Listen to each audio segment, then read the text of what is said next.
Pengajaran Sabat, hari ini kita punya tema yaitu rahasia kitab Wahyu Fatsal yang ke-12 terbuka.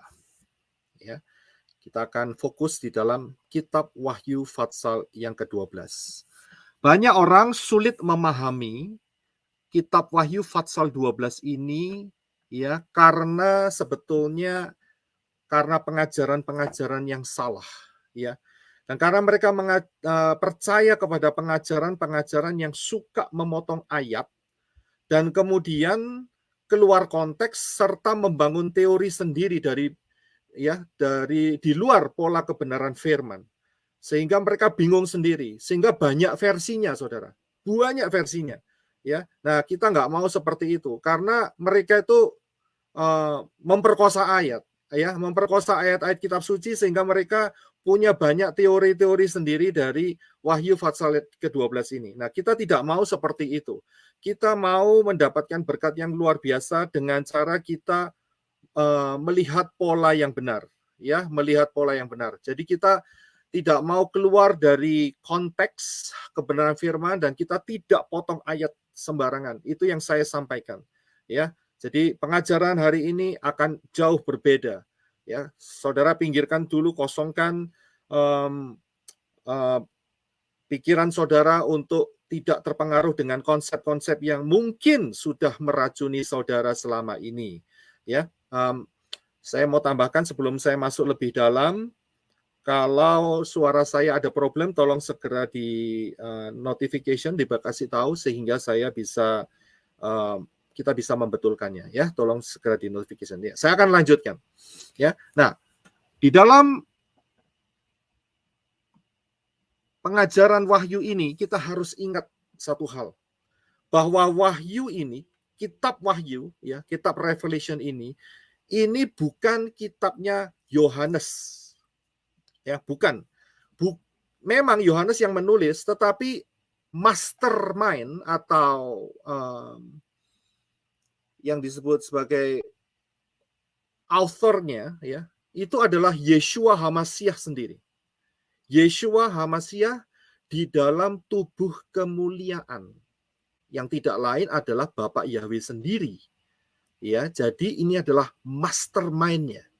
Jadi ini adalah penciptanya, kreatornya, ya, yang memberitahu memberitahu kisah atau semua rahasia-rahasia dan kode-kodenya adalah Bapak Yahweh di dalam Yeshua HaMasyiah yang telah bangkit dari kematian dan mengenakan tubuh kemuliaan. Jadi ini wajib perlu diingat, ya. Dan ini akan mendatangkan berkat sehingga saudara tidak tersesat saat misalnya saudara membaca kitab Wahyu, ya, punya pembacaan sehari-hari kitab Wahyu dan saudara tidak tersesat dengan pola-pola pikir yang mengatakan hal yang lain. Dari Wahyu Fatsal yang pertama sampai yang terakhir, ini adalah dari Yeshua HaMasyiah. Kita harus sangat-sangat paham sekali, ya. Nah, sekarang kita akan masuk. Sebelum masuk, kita akan baca terlebih dahulu.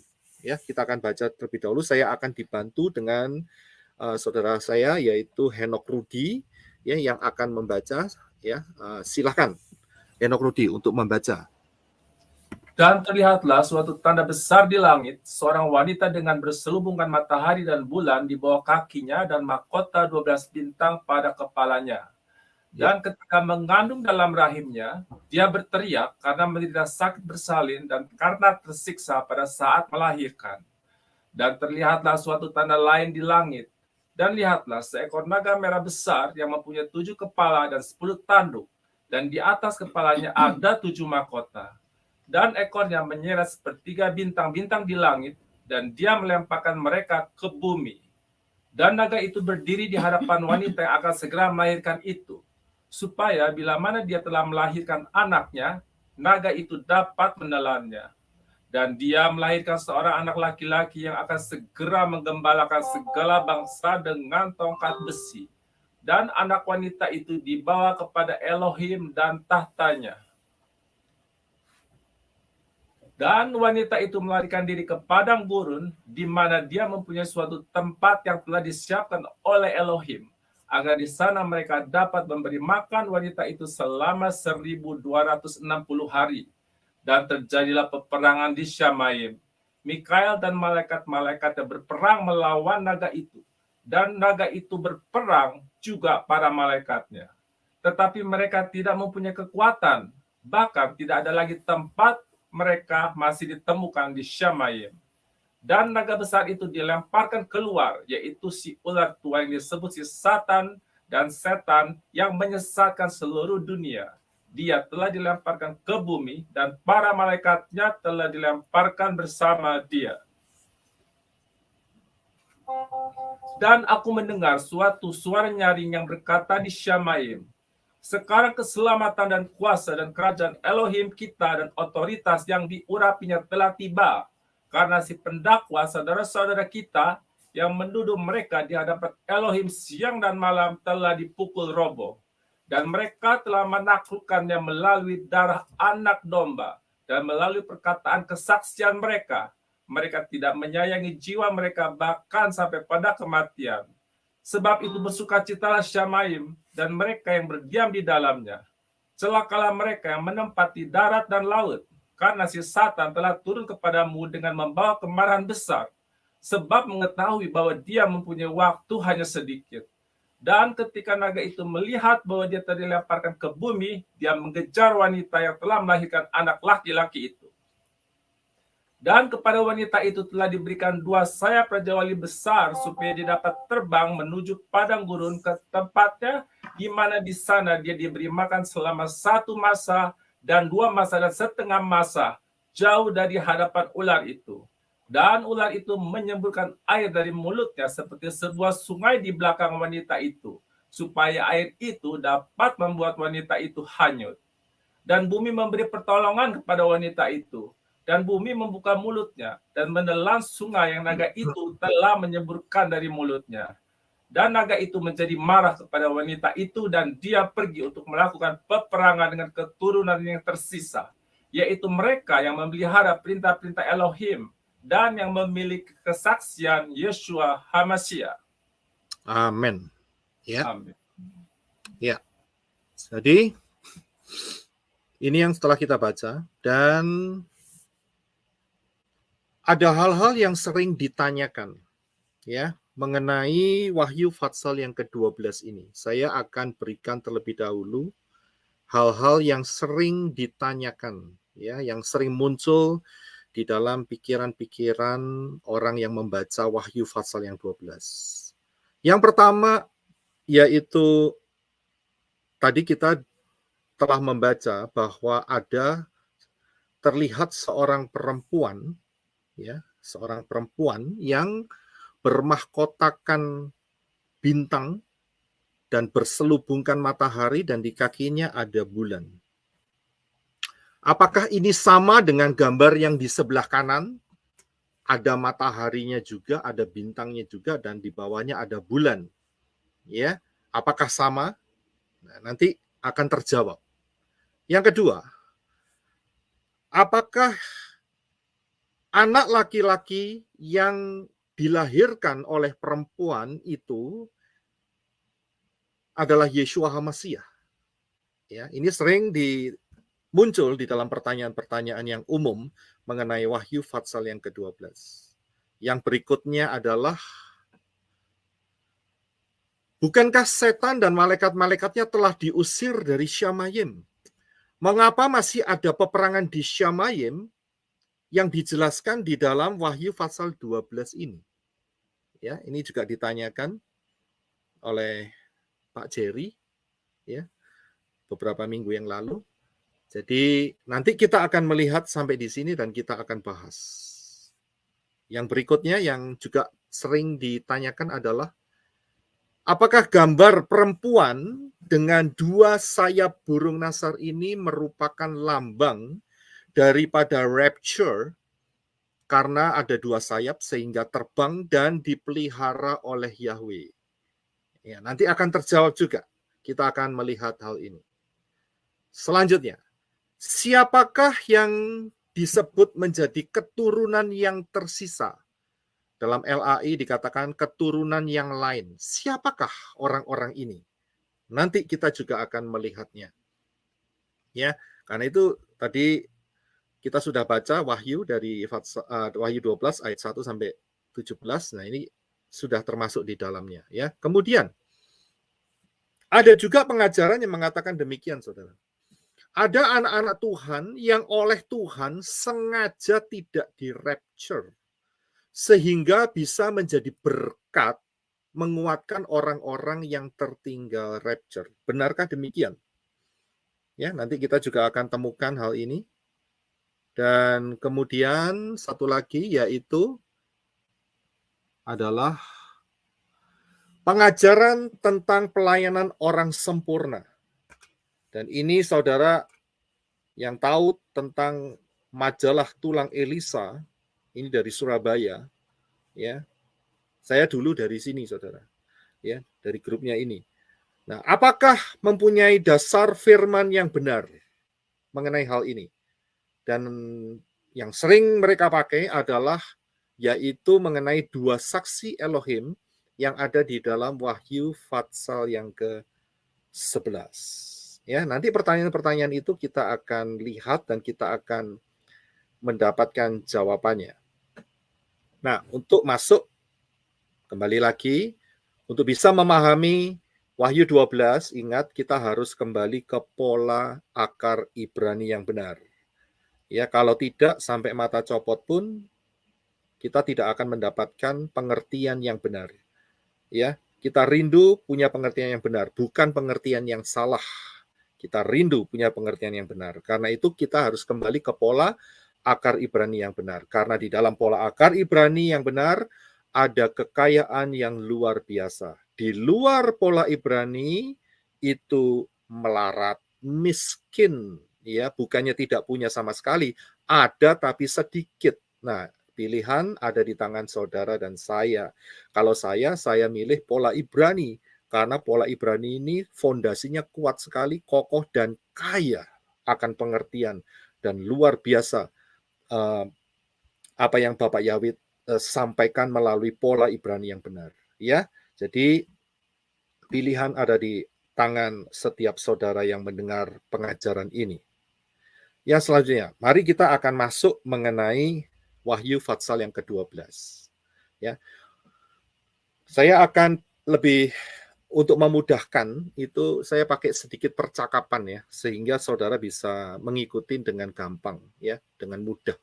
Bagaimana cara memahami kitab Wahyu 12 dengan benar?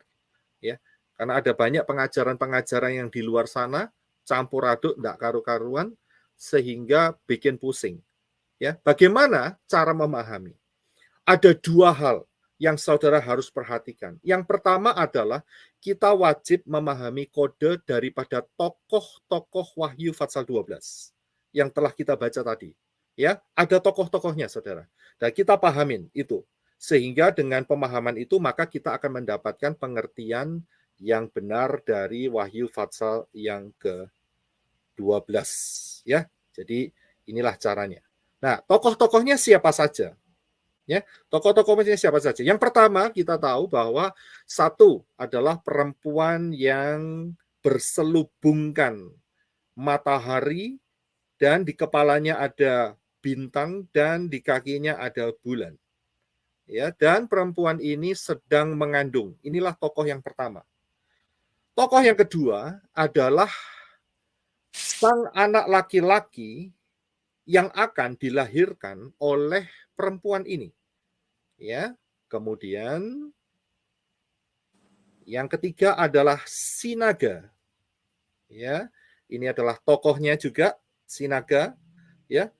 Beruntunglah kalau punya marga Sinaga, berarti saudara kalau belum percaya Bapak Yahweh di dalam Yeshua HaMashiach dengan pola yang benar, inilah saatnya untuk saudara diketuk masuk dalam pintu keselamatan.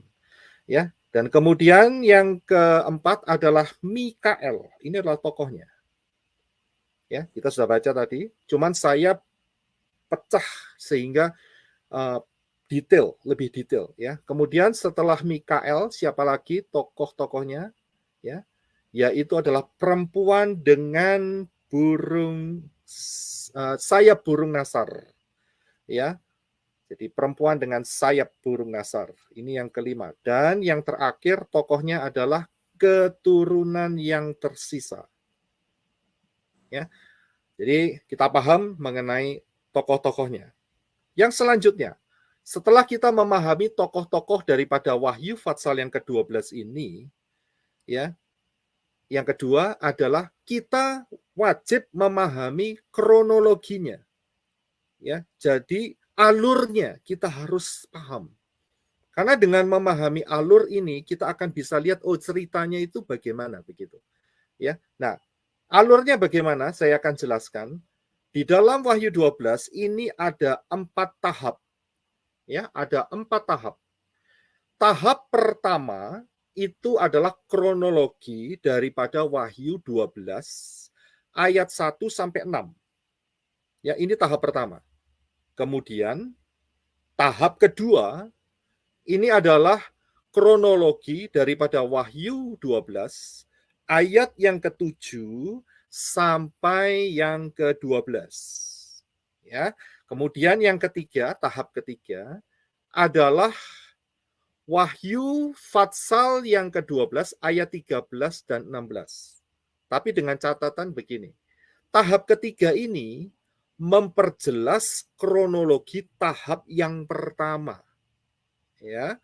Jadi tahap 3 ini adalah memperjelas kronologi tahap yang pertama. Nanti saudara akan bisa melihat. Ikuti pelan-pelan. Saya akan sampaikan dengan pelan-pelan sehingga saudara bisa memahami dengan baik. Ya, yang keempat, tahap keempat adalah nasib daripada keturunan yang tersisa. Wahyu 12 ayat yang ke-17. Nah, sekarang kita akan masuk, ya. Alur daripada Wahyu 12 ini kita akan masuk di dalam tahap yang pertama. Ya, tahap yang pertama yaitu Wahyu 12 ayat yang pertama sampai yang ke-6. Di dalam alur yang pertama ini diceritakan, ya, diperlihatkan sebuah rentetan cerita. Yang pertama adalah, tolong Henok Rudi bisa membantu untuk membaca. Terima kasih. Dan terlihatlah suatu tanda besar di langit, seorang wanita dengan berselubungan matahari dan bulan di bawah kakinya dan mahkota 12 bintang pada kepalanya. Dan ketika mengandung dalam rahimnya, dia berteriak karena menderita sakit bersalin dan karena tersiksa pada saat melahirkan. Ya, jadi kronologi yang pertama yang dilihat adalah seorang perempuan dengan berselubungkan matahari, di kepalanya ada bintang, dan kemudian ada bulan di bawah kakinya, dan perempuan ini sedang mengandung. Kemudian setelah diperlihatkan oleh Yohanes, ya, Yohanes dilihatkan oleh Roh mengenai hal ini, kita lihat yang selanjutnya. Tolong dibaca, terima kasih. Dan terlihatlah suatu tanda lain di langit, dan lihatlah seekor naga besar yang mempunyai 7 kepala dan 10 tanduk, dan di atas kepalanya ada 7 mahkota, dan ekornya menyeret sepertiga bintang-bintang di langit, dan dia melemparkan mereka ke bumi. Ya, jadi muncullah kelihatan seekor naga dengan kepala 7 dan mahkota dan tanduk dan sebagainya, ya. Dan kemudian ekornya diperlihatkan menyeret sepertiga bintang-bintang di langit dan dilemparkan ke bumi. Selanjutnya, silakan. Dan naga itu berdiri di hadapan wanita yang akan segera melahirkan itu, supaya bila mana dia telah melahirkan anaknya, naga itu dapat menelannya. Ya, yang dilihat berikutnya adalah sang naga ini berhadapan dengan perempuan, tetapi dia menunggu kelahiran daripada anak laki-laki yang dikandung.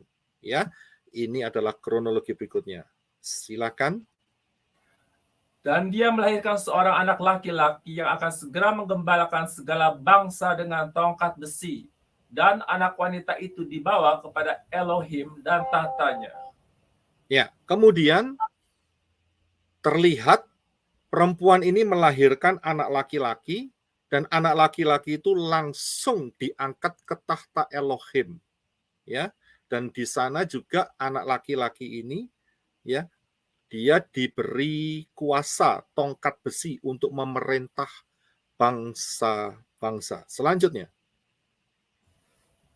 Dan wanita itu melarikan diri ke padang gurun, di mana dia mempunyai suatu tempat yang telah disiapkan oleh Elohim, agar di sana mereka dapat memberi makan wanita itu selama 1260 hari. Ya, jadi ini adalah kronologi, terima kasih. Ini adalah kronologi daripada tahap pertama, yaitu ayat 1 sampai ayat yang ke-6. Terlihat perempuan yang mengandung dengan berselubungkan matahari, bulan, dan bintang. Terlihat si naga berkepala 7 yang sedang mengincar kandungan itu. Kemudian tiba-tiba perempuan itu melahirkan anak laki-laki dan diangkat langsung ke tahta Elohim. Dan kemudian perempuan yang telah melahirkan itu, dia lari, ya, lari menuju ke satu tempat yang telah disiapkan oleh Elohim. Nah, tahap pertama ini berhenti sampai di sini, stop sampai di sini. Penglihatan ini stop sampai di sini. Kemudian kita akan masuk di dalam tahap yang kedua. Ingat ya, tadi sudah stop. Jadi saudara jangan campurkan dengan tahap yang kedua. Tahap yang pertama tadi sudah stop, selesai, ya. Sekarang kita buka lembaran baru, ya, yaitu tahap kedua. Dan tahap kedua ini kronologinya adalah Wahyu 12 ayat yang ke-7 sampai yang ke-12. Tolong silahkan dibaca Wahyu 12 ayat 7 sampai 12. Terima kasih. Dan terjadilah peperangan di Syamaim. Mikael dan malaikat-malaikatnya berperang melawan naga itu. Dan naga itu berperang juga para malaikatnya. Tetapi mereka tidak mempunyai kekuatan, bahkan tidak ada lagi tempat mereka masih ditemukan di Syamaim. Dan naga besar itu dilemparkan keluar, yaitu si ular tua yang disebut si Satan dan Setan, yang menyesatkan seluruh dunia. Dia telah dilemparkan ke bumi, dan para malaikat telah dilemparkan bersama dia. Ya, jadi di tahap yang kedua ini masih sebagian ya, nanti kita akan lanjutkan. Ternyata dilihatkan kepada Yohanes itu sebuah peperangan yang dahsyat, di mana Mikael beserta dengan pasukan malaikat-malaikat yang setia kepada Bapa Yahweh itu bertempur di Syamayim dan mengusir setan-setan di Syamayim. Dan mereka dilempar keluar, yaitu menuju bumi. Ya, kemudian kronologi ini dilanjutkan dengan sebuah peristiwa. Coba tolong dibaca selanjutnya. Dan aku mendengar suatu suara nyaring yang berkata di Syamaim, sekarang keselamatan dan kuasa dan kerajaan Elohim kita dan otoritas yang diurapinya telah tiba. Karena si pendakwa saudara-saudara kita yang menuduh mereka di hadapan Elohim siang dan malam telah dipukul roboh. Dan mereka telah menaklukkannya melalui darah anak domba dan melalui perkataan kesaksian mereka. Mereka tidak menyayangi jiwa mereka bahkan sampai pada kematian. Sebab itu bersukacitalah Syamayim dan mereka yang berdiam di dalamnya. Celakalah mereka yang menempati darat dan laut, karena si Satan telah turun kepadamu dengan membawa kemarahan besar, sebab mengetahui bahwa dia mempunyai waktu hanya sedikit. Ya, jadi setelah setan-setan itu, malaikat-malaikat pemberontak itu dibersihkan dari Syamayim, tiba-tiba ada suara, saudara. Ya, saudara bisa baca tadi, sudah kita baca, ya, Wahyu 12 ayat yang ke-10, ya, sampai yang ke-11 dan 12. Tiba-tiba ada suara keras. Karena setannya sudah, semua roh-roh jahat, malaikat-malaikat pemberontak, ya, itu sudah dibersihkan dari Syamayim. Tiba-tiba suara itu bergelegar begitu keluar. Nah, ya, ini adalah kronologi tahap yang kedua. Dan kemudian setelah itu stop lagi. Maksudnya adalah penglihatan daripada Yohanes dihentikan di sana. Ya. Masuklah kita di dalam tahap yang ketiga. Ya. tahap ketiga, yaitu Wahyu 12 ayat 13 dan 16. Tadi saya sudah jelaskan bahwa Wahyu 12, 13 sampai 16 ini memperjelas kronologi tahap yang pertama, ya. Jadi ini luar biasanya di sini Wahyu 12, ya. Tahap ketiga ini menceritakan kembali atau kelanjutannya atau memperjelas apa yang terjadi di dalam tahap yang pertama tadi, ya. Ayo kita akan lanjutkan. Silahkan tolong dibaca. Dan ketika naga itu melihat bahwa dia telah dilemparkan ke bumi, dia mengejar wanita yang telah melahirkan anak laki-laki itu. Ya, jadi saudara dapat gambarannya ya. Jadi setelah si malaikat-malaikat itu dibersihkan, yaitu malaikat-malaikat yang pemberontak itu, setan-setan, Lucifer, malaikat-malaikat itu dibersihkan dari Syamayim dan dibuang ke bumi. Dikatakan di sini bahwa naga itu sadar, aku sudah ada di bumi. Apa yang dia lakukan? Barulah si naga yang adalah setan itu mengejar wanita yang telah melahirkan anak laki-laki itu. Jadi wanita ini sama ya dengan wanita yang sedang mengandung, cuman bedanya tahap pertama dia sedang mengandung, di tahap ini dia sudah melahirkan. Nah, kita akan lanjutkan. Terus Dan kepada wanita itu telah diberikan 2 sayap Raja Wali besar supaya dia dapat terbang menuju padang gurun ke tempatnya, di mana di sana dia diberi makan selama 1 masa dan 2 masa dan setengah masa, jauh dari hadapan ular itu. iya. Jadi perempuan ini dikejar sama si naga, ceritanya begitu. Ayat ini, ya. Tetapi ada pertolongan. Pertolongannya apa? Tiba-tiba perempuan ini dipasangi sayap, Saudara. Sayap burung Raja Wali, sayap burung Nasar, ya. Dan kemudian dia terbang ke padang gurun dan dia dipelihara di satu tempat selama 1 masa, 2 masa, dan setengah masa. Ya, jauh dari hadapan si setan. Ya, paham ya? Ini adalah tahap ketiga. Kita akan lanjutkan tahap ketiga ini berbicara apa lagi? Silakan. Dan ular itu menyemburkan air dari mulutnya seperti sebuah sungai di belakang wanita itu, supaya air itu dapat membuat wanita itu hanyut. Dan bumi memberi pertolongan kepada wanita itu, dan bumi membuka mulutnya, dan menelan sungai yang naga itu telah menyemburkan dari mulutnya. Ya, kalau saudara lihat ayat ini, ayat 15-16, ini sebetulnya memperjelas apa yang telah kita baca dari tahap 3 yang sebelumnya mengenai perempuan yang diberi sayap burung nasar. Ini hanya memperjelas tetapi dengan sudut yang berbeda. Saya perlihatkan slide-nya sehingga saudara lihat apa yang dijelaskan di dalam Wahyu 12 ayat 14 itu sebetulnya sama dengan Wahyu 12 ayat 15 dan 16. Sama, cuman bahasanya sedikit diubah.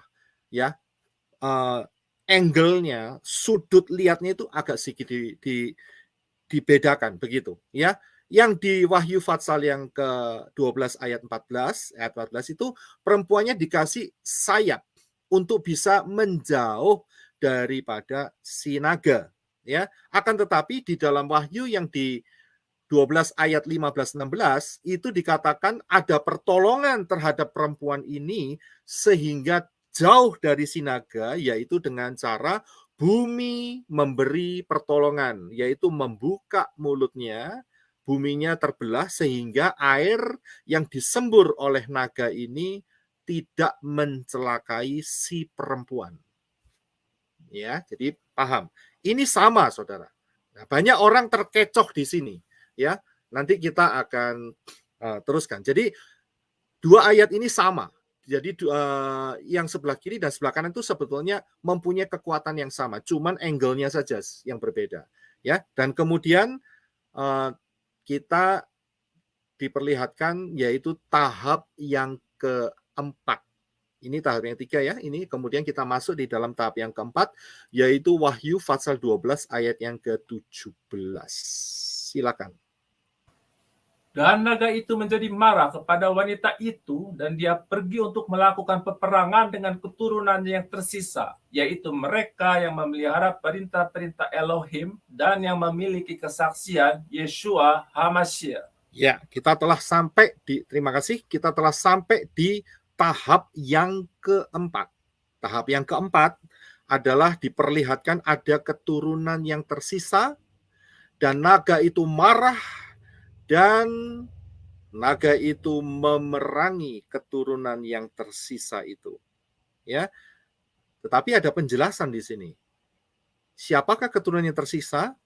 Yaitu mereka yang memelihara perintah-perintah Elohim dan memiliki kesaksian Yeshua HaMashiach. Kalimat ini yang sering membingungkan orang. Siapakah orang-orang ini? Karena ayat ini sering dipakai orang yang mengatakan bahwa semua orang akan masuk di dalam masa 666. Ini dia. Ya, tapi nanti kita akan lihat siapakah keturunan yang tersisa ini. Ya, paham ya? Jadi itulah 4 tahap daripada Wahyu Fatsal yang ke-12. Alur daripada Wahyu Fatsal yang ke-12. Ya, nah sekarang kita akan membuka kodenya. Ya, membuka kodenya. Kode kita buka, kuncinya kita buka.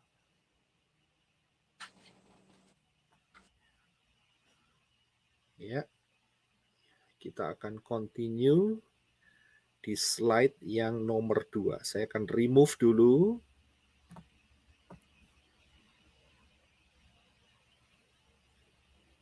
Kita masuk di slide yang nomor 2.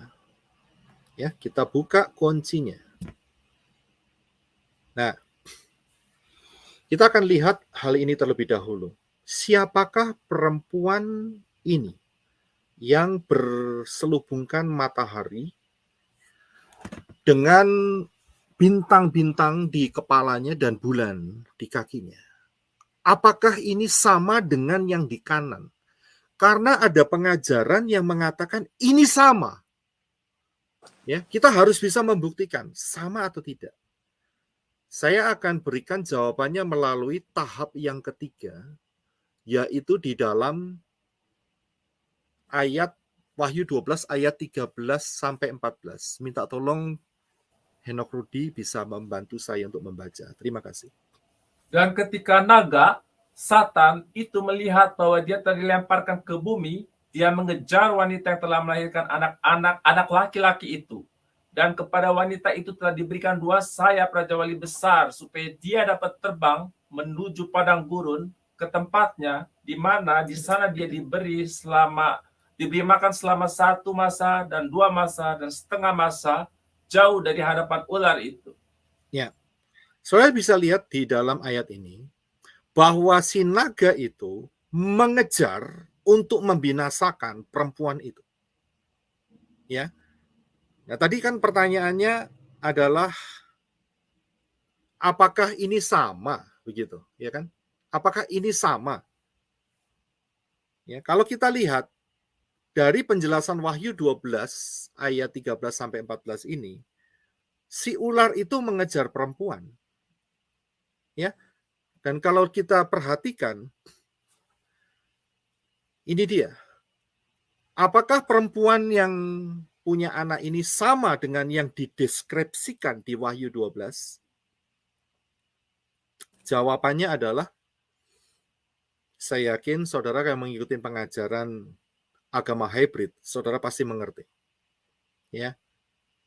Gambar-gambar yang saudara lihat, tokoh-tokoh yang saudara lihat di layar saudara, ini adalah kalau dihilangkan make up-nya, ya. Kalau dihilangkan make up-nya, ngerti ya maksudnya ya? Laki-laki kan nggak make up kan ya? Yang biasanya pakai make up kan yang perempuan kan ya? Ya, kalau perempuan itu dihilangin, make up-nya dihilangin, itu modelnya itu yang muncul tuh sebetulnya ini, saudara. wajah aslinya dia. Ini dia. Nggak pakai makeup, saudara. Botak, gundul, tanpa makeup, tanpa gincu, tanpa celak mata, dan sebagainya. Ya, inilah wajah asli daripada perempuan-perempuan dan penggendong yang menggendong bayi-bayi itu. Saudara bisa melihat wajah ini ada di dalam Passion of the Christ. Inilah wajah sesungguhnya. Dan ini tidak sama dengan perempuan yang dideskripsikan di dalam Wahyu Fatsal yang ke-12 tadi. Tidak sama. Ya. Jadi orang yang mengatakan atau pengajaran yang mengatakan sama, gugur. Tidak sama. Ya, jauh beda antara langit dan bumi. Yang sebelah kanan, yang saya kasih silang 2, itu wajah aslinya kan kelihatan tadi. Yang gendong tuyul gundul tadi, iya kan? Itu dia. Saudara ngerti ya, paham ya? Itu adalah roh Semiramis. Jadi, Wahyu Fatsal 12 mengenai perempuan ini tidak bercerita tentang roh Semiramis. Jelas sekali. Ya, paham ya? Yang berikutnya, kalau begitu siapakah perempuan ini? Pertanyaannya kan begitu. Ya, siapakah perempuan ini? Ya, kita akan lihat apa yang ada di dalam perempuan ini. Wahyu 12 ayat yang pertama. Tolong Rudi bisa bantu saya untuk baca. Dan terlihatlah suatu tanda besar di langit, seorang wanita dengan berselubungkan matahari dan bulan di bawah kakinya dan mahkota 12 bintang pada kepalanya. Ya, perhatikan kata matahari, bulan, dan bintang. Ini sebuah kode untuk menjelaskan siapakah perempuan yang sedang mengandung itu. Dan kalau kita lihat di satu ayat, yaitu di dalam Kejadian 37 ayat 9, kita akan temukan rahasianya. Silakan Henok Rudi. Lalu ia, Yosef, memimpikan pula mimpi yang lain yang diceritakannya kepada saudara-saudaranya. Katanya, aku bermimpi pula, tampak matahari, bulan, dan 11 bintang sujud menyembah kepadaku. Ya, dari sini ada kesamaan. Ini bukan cocokmologi, tetapi memang inilah penyingkapan rahasianya. Kode-kodenya ada di dalam kata matahari, bulan, dan bintang. Jadi kita bisa lihat bahwa perempuan ini adalah Israel. Ya, pelan-pelan ya. Israel. Perempuan ini Israel. Nah, kemudian yang berikutnya. Perempuan ini tidak sama dengan gereja. Saya harus tegaskan di sini. Karena dulu saya juga melewati hal ini, saudara. Saudara jangan berpikir tiba-tiba saya sampai di pengertian ini. Enggak. Bapak Yahweh itu nuntun saya pelan-pelan, saudara. Ya, untuk bisa mengerti hal ini. Nah, sekarang saya bagikan supaya banyak yang bisa mengerti. Ya, dulu pengertian saya juga sama. Ya, saya pikir perempuan ini gereja. Ya, gereja, tubuh. Dulu kita kan masih pakai kata Kristus ya.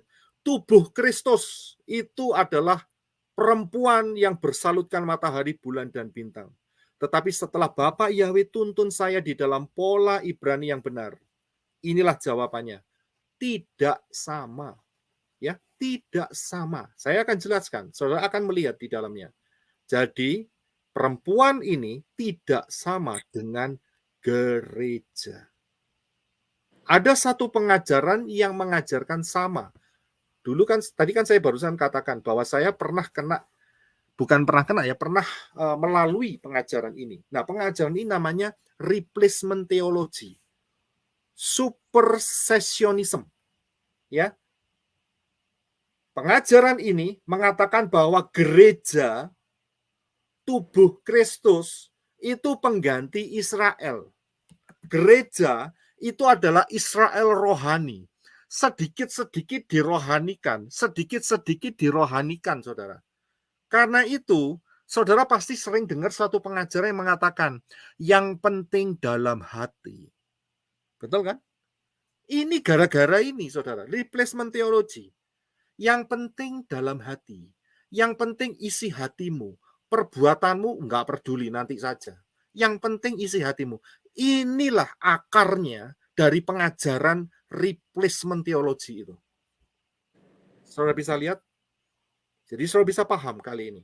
Ya, pengajaran yang menyamakan, ya, gereja adalah pengganti Israel. Ya, nanti kita bisa lihat ini benar atau tidak.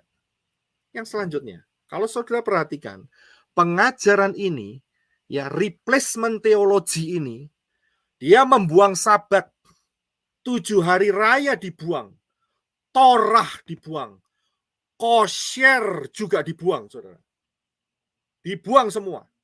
Ya. Dan pengajaran ini menerima apa? Nggak perlu Sabat. Yang penting dalam hati. Dan diganti hari Minggu. Sunday. Nggak perlu lagi 7 hari raya. Nggak ada 7 hari raya. Yang ada itu Natalan 25 Desember. Sama Easter. Ya, pakai telur Paskah. Beberapa hari dalam minggu ini, mereka sudah mulai yang namanya Rabu Abu. Jidatnya dikasih tanda salib. Sudah dimulai. Ya kan? Ini semua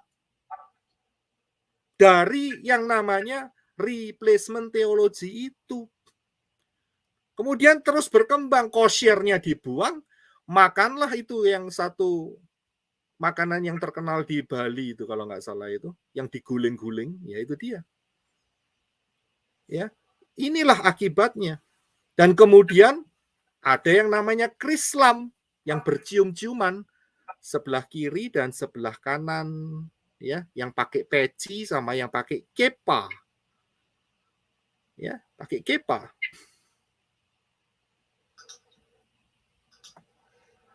Kemudian apalagi yang bisa? Oh, Torah disingkirkan. Minta tolong ada yang bisa di-mute. Terima kasih. Torah disingkirkan. Kita perbesar kasih. Kasih melampaui segala batas. Laki sama laki merit, menikah. Iya kan? Perempuan sama perempuan nikah atas dasar kasih. Saya kasih tahu, itu karena Torah dibuang. Kemudian mereka juga menikah dengan anjingnya sendiri, kambingnya sendiri, dan sebagainya. Itu karena Torah dibuang. Inilah akibat dari replacement theology. Ya, saya harap saudara bisa paham di sini. Nah, ini dia. Saya kasih istilah baru, saudara. Saudara sudah kenal yang namanya lemak ikan, kan ya? Ya, jadi lemak ikan itu sama dengan kucing menjilat. Ya, lemak ikan, ya, sama dengan kucing menjilat. Saudara temukan kodenya rahasianya ini, apakah itu lemak ikan? Ya sudahlah, saudara sudah tahu lah, lemak itu bahasa Inggrisnya apa, ikannya nggak usah diganti, gitu aja. Gitu. Kemudian ya kucing juga sama, saudara. Ya, kucing menjilat. Ya, kucing itu apa, kemudian menjilat itu apa? Bahasa Inggrisnya apa menjilat? To lick, ya toh? Sudah, saudara gabungin aja. Ini dia. Ya. Versi daripada yang tadi saya tunjukkan, yaitu lemak ikan dan atau yang disebut dengan kucing menjilat tadi. Ya. Saya nggak nyinggung saudara yang punya kucing, ya, tapi itu mempunyai makna yang luar biasa di JNAS dan juga di pelayanan menorah ini. Luar biasa. Saya mau ketawa, teman. Kucing menjilat. Apaan sih, Pak? Kucing menjilat, kucing bahasa Inggrisnya apa? Menjilat bahasa Inggrisnya apa? Gabungkan saja. Saudara, ya. Kucing apa? Jangan rame-rame, jangan sampai, ya udah stop. Jangan sampai, ya udah tulis saja di kertas, nanti bisa dibaca apa itu ya. Kucing bahasa Inggrisnya apa? Ya. Ya, bahasa Inggrisnya menjilat itu to lick, ya kan? Ya udah gabungin aja, sudah ngerti kok. Kan jenius pinter-pinter, ya kan jenius pinter-pinter. Oke, next. Inilah, saudara lihat ya, di dalam versi lemah ikan itu ada 10 hukum Elohim, saudara. Ada. Tapi saudara perhatikan, saya kasih ya, ini dia perbedaannya. Yang sebelah kiri itu adalah ya, berikut ini merupakan teks resmi dari 10 perintah apem yang digunakan oleh gereja titik-titik sebagai pedoman, ya kan? Saudara perhatikan, yang sebelah kiri, dia punya 10 loh. Tapi perhatikan, yang di sebelah kanan itu yang asli, saudara. Yang dari ALT 3. Ya, yang sebelah kanan enggak punya nama, cuman pakai kata Tuhan. Yang sebelah kiri ya, yang sebelah kiri yang punya mereka ya, yang sebelah kanan punya kita, jelas, akulah Yahweh. Luar biasa, manis sekali. Akulah Yahweh. Dahsyat. Ini yang aku mau perintahkan kepadamu. Tapi yang sebelah kiri nggak berani, saudara. Pakai kata Tuhan, ya, dan dibalik hantu, ya kan? Nah, itu dia. Nah, kalau sudah lihat sama-sama 10-nya, saudara. Perhatikan, yang nomor 3 sebelah kiri ditulis kuduskan hari Tuhan. Ya, buat kita sebelah kanan, ingatlah hari Syabat untuk menguduskannya. Beda nggak? Hari Tuhannya mereka kapan? Ya pasti Sunday, Minggu, ya kan? Buat kita tidak lagi mengikuti pola Sunday. Udah lepas, bye-bye. Ya, kita punya pola yang jauh lebih dekat dengan Bapak Yahweh, yaitu Syabat. Karena itu kita ibadah pengajaran Syabat. Mungkin saudara bertanya, loh Pak sama-sama 10-nya. Apa yang hilang? Yang hilang nomor 2 sebelah kanan itu diilangin sama yang sebelah kiri. Sama lemah ikan, ya, kucing melet, ya, kucing apa itu tadi itu? Kucing menjilat. Dihilangin, saudara. Ya, kenapa? Karena mereka tidak mampu melihat ayat yang dahsyat di tempat kita, yang berkata, jangan membuat patung bagimu yang menyerupai apapun, sedangkan mereka sujud mencium para patung. Nggak mampu mereka. Bapak Yahweh tegas, jangan ada ilah lain, ya kan? Dan jangan membuat patung bagimu yang menyerupai apapun. Tidak boleh, saudara. Jelas. Punya kita ini betul-betul genuine. Punya mereka, ingat, di dalam kitab Daniel dikatakan bahwa mereka mengubah waktu dan hukum. Ini dia. Waktu dirubah. Mereka tidak lagi Syabat, tetapi mereka tuliskan yang sebelah kiri, kuduskan hari Tuhan. Minggu. Dirubah enggak waktunya? Dirubah. Hukumnya dirubah? Iya dirubah. Yang nomor 2 dihilangin. Kenapa? Supaya mereka bisa membuat laku patung-patung mereka. Paham di sini ya? Inilah akibat daripada yang tadi saya sebutkan, yaitu pengajaran replacement teologi. Karena itu pengajaran replacement teologi itu sesat. Selesai. Jangan pernah diikutin. Siapa yang mendengar hari ini, yang mendengar ini bukan cuma JNAS dan juga pelayanan menor yang ada di sini. Ini adalah orang-orang yang mempelai Yeshua HaMashiach yang luar biasa. Yang di luar sana saya mau bicara. Ya, supaya firman ini membuka mata roh saudara untuk tidak mengikuti pola yang salah. Apa akibatnya? Nanti kita akan lihat selanjutnya. Selanjutnya, ya, continue. Ya, berarti kita harus masuk ke nomor yang ketiga. Ya, mungkin bisa dibantu saya untuk sebentar ya. Saya akan remove dulu yang nomor 2. Kemudian saya masuk di nomor yang ketiga. Ya, continue. Membuka kode wahyu Fatsal yang ke-12. Pasal yang ke-12. Yes, haleluya.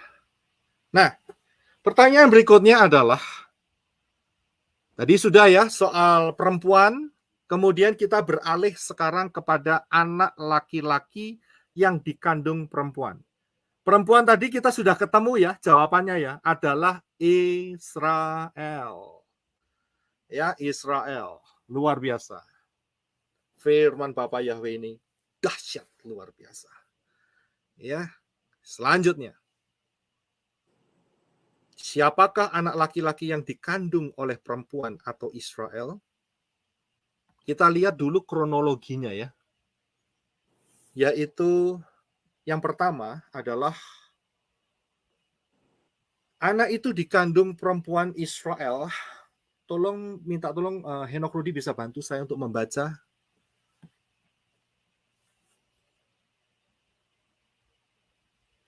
Suaranya nggak muncul.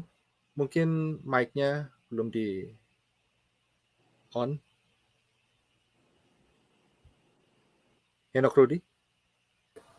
Oke. Anak itu dikandung perempuan atau Israel. Dan ketika mengandung dalam rahimnya, dia berteriak karena menderita sakit bersalin dan karena tersiksa pada saat melahirkan. Iya. Jadi anak itu pertama masih di dalam fase kandungan. Kemudian fase yang kedua adalah, silakan tolong dibaca. Anak itu dikandung perempuan atau Israel, si naga atau Satan tidak mengincar perempuan. Ayatnya saja yang di bawah, ayatnya saja.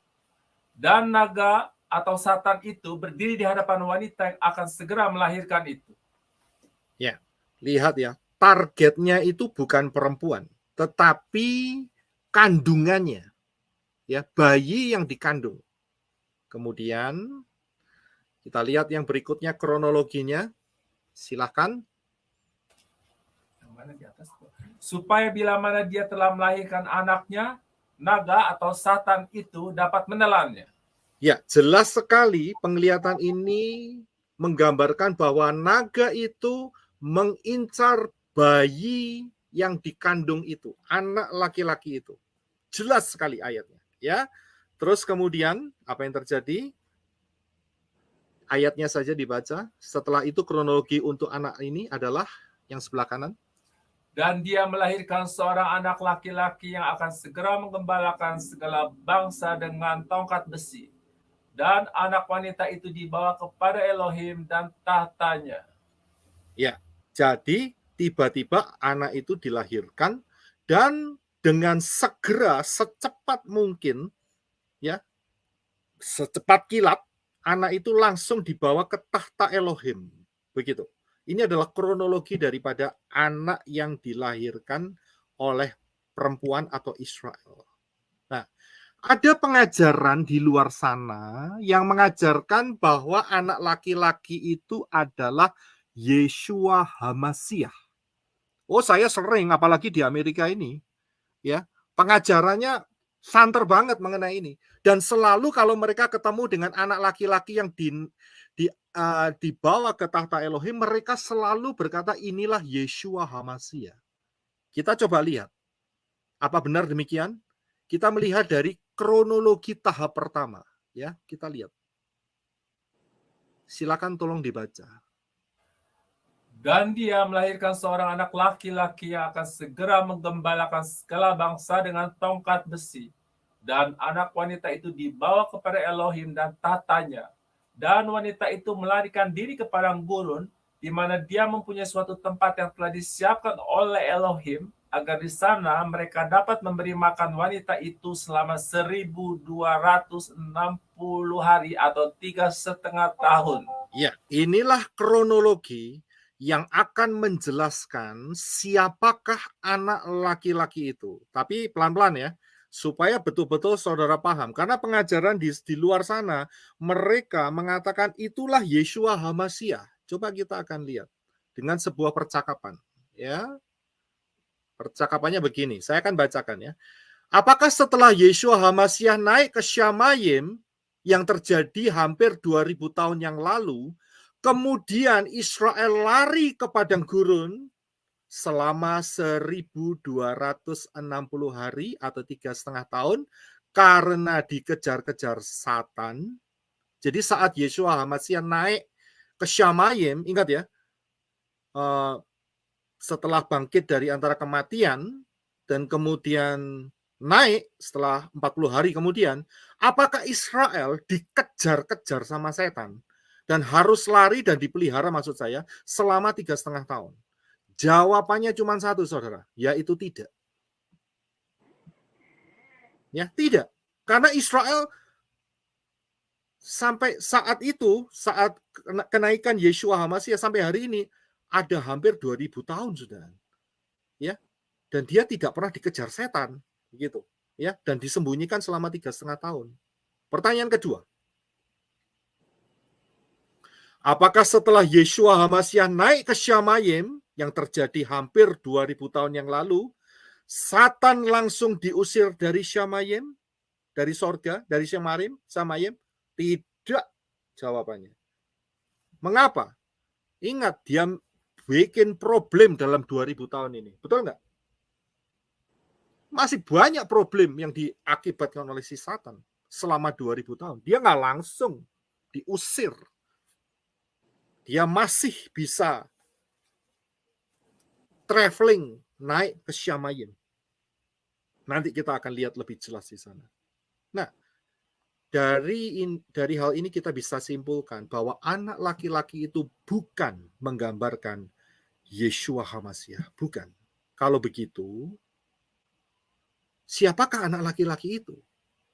Yang dilahirkan, yang langsung diangkat naik ke tahta Elohim, yang dilahirkan oleh Israel.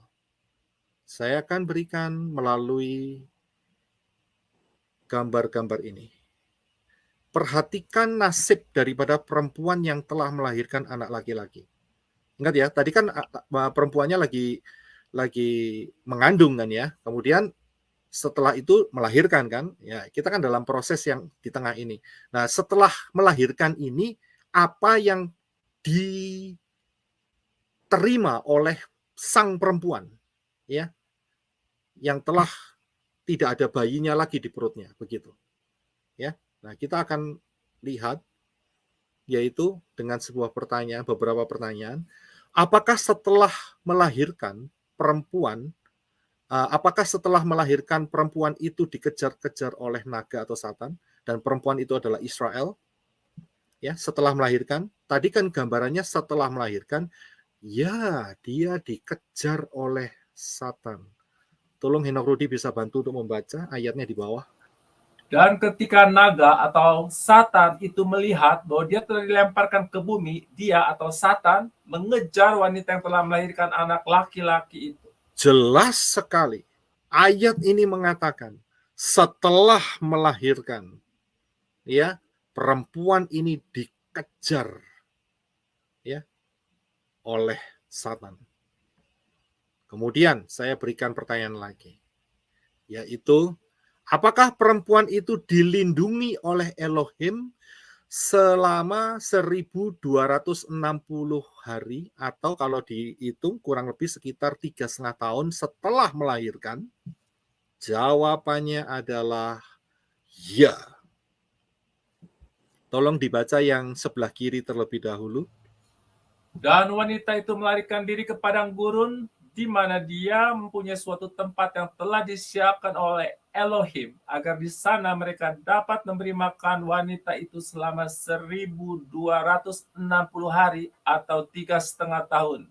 Bahkan di dalam Wahyu 12 ini diulangi 2 kali. Perhatikan, hati-hati kalau satu fatsal diulangi 2 kali, kita harus betul-betul memperhatikan. Kalau firman tuh ngomong sekali aja kita harus memperhatikan. Kalau sampai diulangin 2 kali, itu berarti Bapak Yahweh ingin betul-betul kita ini ngerti akan hal ini. Perhatikan ayat yang sebelah kanan. Coba tolong dibaca. 2 kali diulangin. Ya, 3,5 tahun ini. Silakan. Dan kepada wanita itu telah diberikan 2 sayap Raja Wali besar, supaya dia dapat terbang menuju padang gurun, ke tempatnya, di mana di sana dia diberi makan selama 1 masa dan 2 masa dan setengah masa, atau 3,5 tahun, jauh dari hadapan ular atau Satan itu. Iya.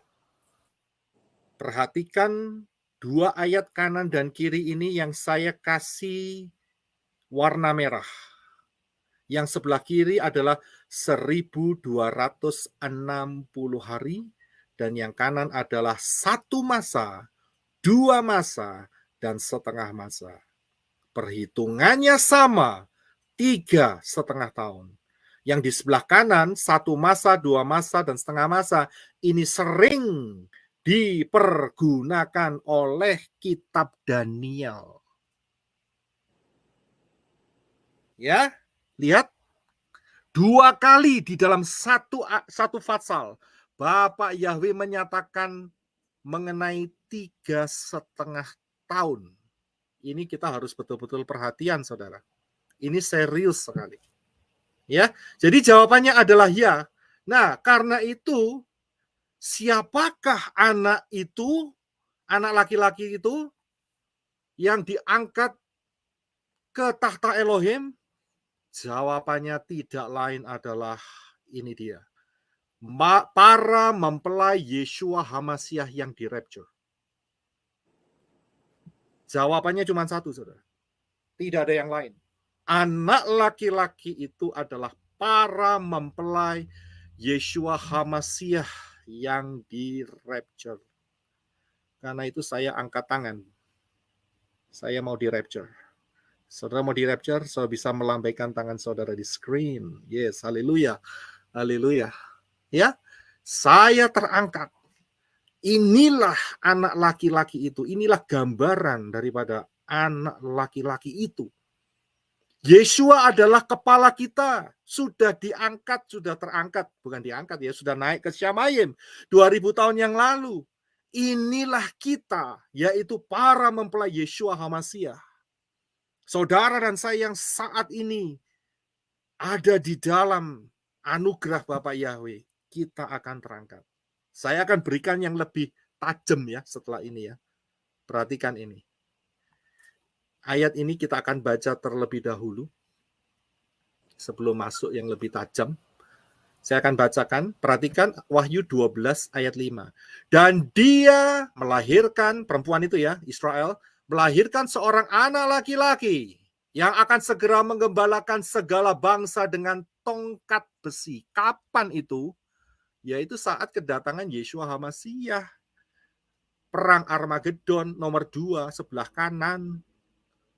Dan dikatakan anak wanita itu dibawa kepada Elohim dan tahtanya. Untuk apa? Untuk pesta kawin anak domba. Luar biasa.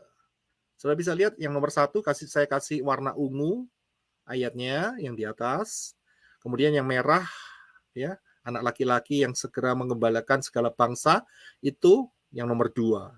Memerintah bersama Yeshua Hamasiah dalam kerajaan 1000 tahun. Saudara dan saya, sang mempelai-mempelai Yeshua Hamasiah, ini adalah VVIP, very very important person. Luar biasa. Saudara dan saya yang telah dibalut oleh darah Yeshua Hamasiah, yang telah menerima meterai kepemilikan, dibaptis di dalam nama Yahweh, nama Yeshua Hamasiah dan Ruah Yahweh Elohim. Saudara dan saya di hadapan Bapak Yahweh diberi kesempatan VIP masuk di dalam pesta kawin anak domba. Tidak selesai sampai di sana. Rencana Yeshua, ayo turun untuk memerintah bumi selama 1000 tahun. Dahsyat tidak? Saya sangat kagum dengan pola Ibrani. Kalau yang di sana masih nyeleneh-nyeleneh nyinyir, saya bilang bye-bye. Saya rapture, you ketinggalan. Selesai cerita. Ya, rencana Bapak Yahweh itu dahsyat sekali. Yang selanjutnya, kalau begitu bagaimana dapat ikut rapture? Berdasarkan pola Wahyu 12. Ingat ya, kita lagi bicara Wahyu 12 loh nih. Ya. Bagaimana kita dapat ikut rapture? Jawabannya satu, yaitu Wahyu 12 ayat 2 dikatakan, dan ketika mengandung dalam rahimnya. Ini rahasianya, saudara. Bagaimana orang-orang bisa ikut rapture? Ini di sini rahasianya. Berdasarkan pola Wahyu 12, yang ikut dalam rapture adalah yang dikandung Israel. Pertanyaannya, siapakah yang dikandung Israel?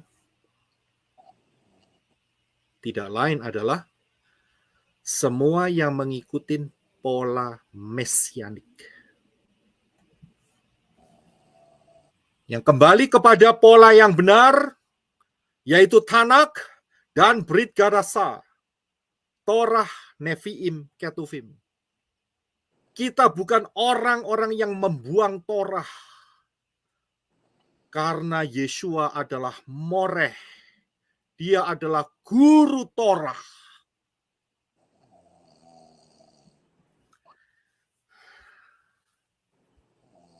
Saudara bisa melihat dalam hal ini?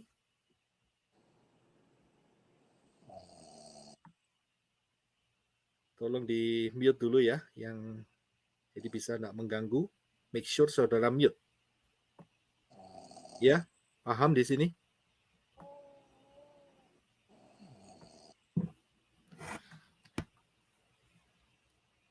Kita tidak membuang Torah, saudara.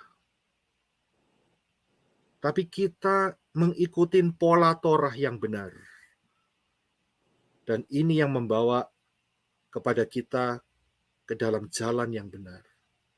Semua yang mengikuti pola mesianik, yaitu Tanah dan Brit Gadasa. Pertanyaan selanjutnya adalah, mengapa yang hanya pengikut dari mesianik yang terangkat rapture? Mengapa? Ayatnya ada di dalam Kisah Rasul 3 ayat 21. Kisah Rasul 3:21. Tolong Henok Rudi bantu saya untuk membaca. Thank you. Hamasya itu harus tinggal di Samayim sampai waktu pemulihan segala sesuatu, seperti yang difirmankan Elohim dengan perantara nabi-nabinya yang kudus di zaman dahulu. Saudara bisa lihat, akan ada waktu pemulihan, dan waktu pemulihan ini adalah sekarang. Apa saja yang dipulihkan? Apa saja yang dipulihkan? Nama Bapa, yaitu Yahweh, Yod-He, Waw-He. Nama anak adalah Yeshua, bukan Yahshua. Yeshua, Yod-Shin, Waw, Ayin. 4 huruf. Bukan Yahshua. Yahshua itu 5 huruf. Hati-hati.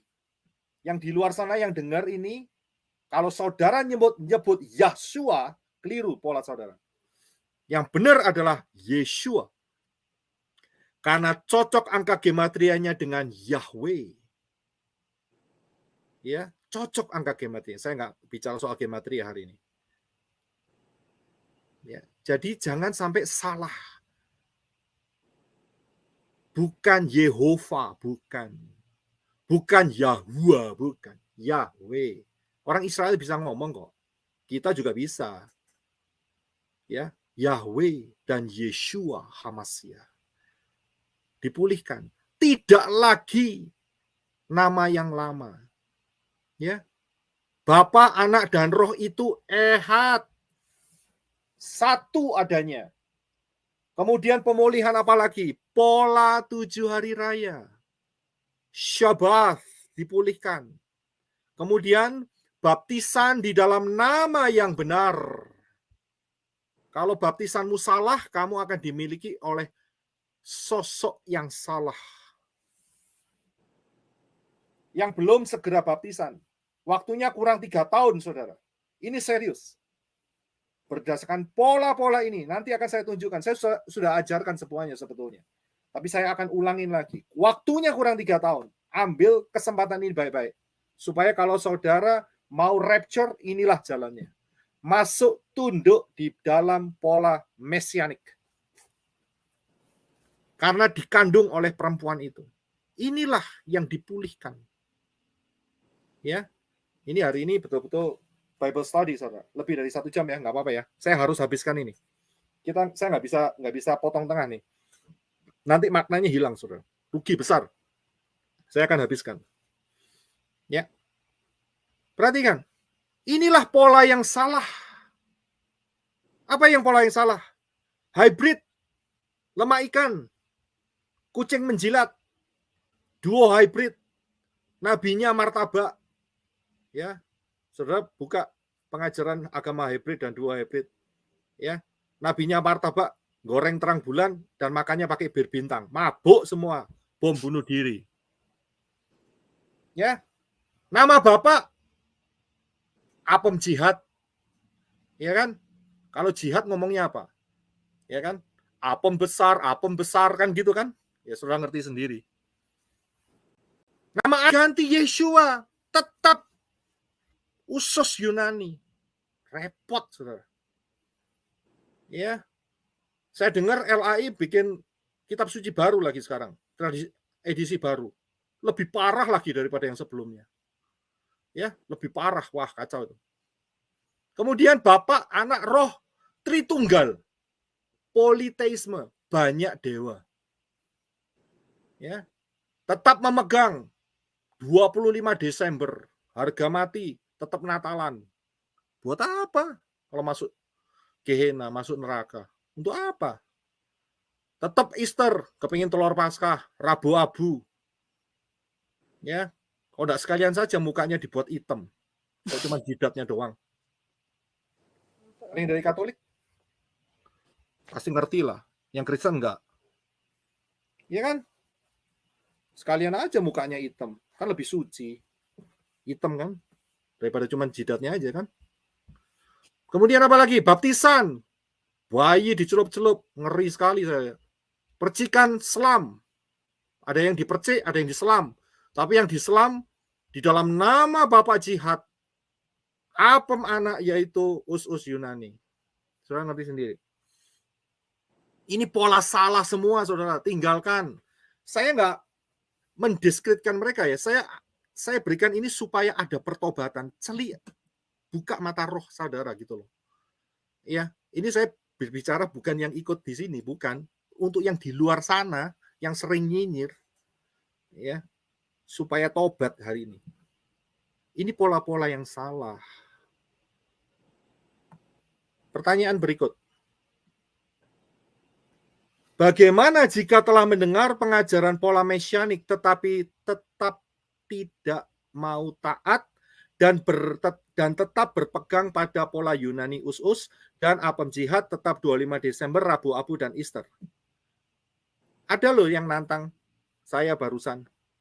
Kalau sampai tidak terjadi, berani lepas jubah? Saya bilang, kapanpun saya tetap menyembah Yahweh di dalam Yeshua Mashiach. Saya tidak akan berubah dari pola Ibrani yang benar. Jadi bagaimana menjawab pertanyaan ini? Bagaimana jika telah mendengar pengajaran ini? Saya yakin ini akan meledak pengajaran ini. Wahyu 12 ini. Dan banyak yang mendengar. Pasti saudara akan tanya kepada saya ini. Ya ini saya jawab aja lebih baik sekarang. Bagaimana jika telah mendengar pola ini? Saya udah kasih pola mesianik. Tapi keras hati. Tetap tidak mau taat. Tetap berpegang pada pola yang lama. Jawabannya gampang, saudara. Cuman satu jawabannya, yaitu di dalam pola Wahyu 12 itu, orang-orang itu tidak rapture. Dan silahkan menikmati, enjoy masa 666. Pola Wahyu 12 jelas mengatakan, yang di rapture itu yang dikandung oleh Israel.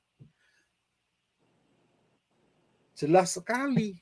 Kalau ada bayi yang di luar kandungannya perempuan ini, berarti dia tidak masuk rapture. Gampang kan? Bisa dilihat kan di sini? Jadi yang masuk rapture adalah yang mengikuti pola Ibrani yang benar. Messianic. Saya harap bisa paham. Yang berikutnya kita akan buka. Ya, yang berikutnya. Saudara perhatikan Wahyu 12 ayat yang keempat. Minta tolong Henok Rudi bisa bantu saya untuk membaca. Terima kasih. Dan ekornya menyeret sepertiga bintang-bintang di langit, dan dia melemparkan mereka ke bumi. Ya, kita sekarang akan fokus kepada bintang-bintang, ya, yang diseret oleh ekornya si ular ini, si naga ini, si setan ini. Apa bintang-bintang itu? Siapakah sepertiga bintang-bintang ini? Siapakah sepertiga bintang-bintang ini? Kita sering mendengar di sana, dulu di luar sana, sepertiga bintang itu adalah para malaikat yang mengikuti jejak grup malaikat pembawa terang, Lucifer, Hilal, dan Sakar. Itulah yang sering kita dengar di sana. Malaikat-malaikat di Syamayim diambil sepertiga, itu sering di situ. Tapi apakah benar demikian? Itu unknown, tetapi inilah yang bisa kita lihat di dalam pola Wahyu 12. Yaitu di dalam Kitab Daniel 12 ayat yang ketiga. Tolong dibaca, Kitab Daniel 12 ayat yang ketiga. Dan orang-orang bijaksana akan bercahaya seperti cahaya cakrawala. Dan yang telah menuntun banyak orang kepada kebenaran seperti bintang-bintang, tetap untuk selama-lamanya. Perhatikan ayat ini baik-baik.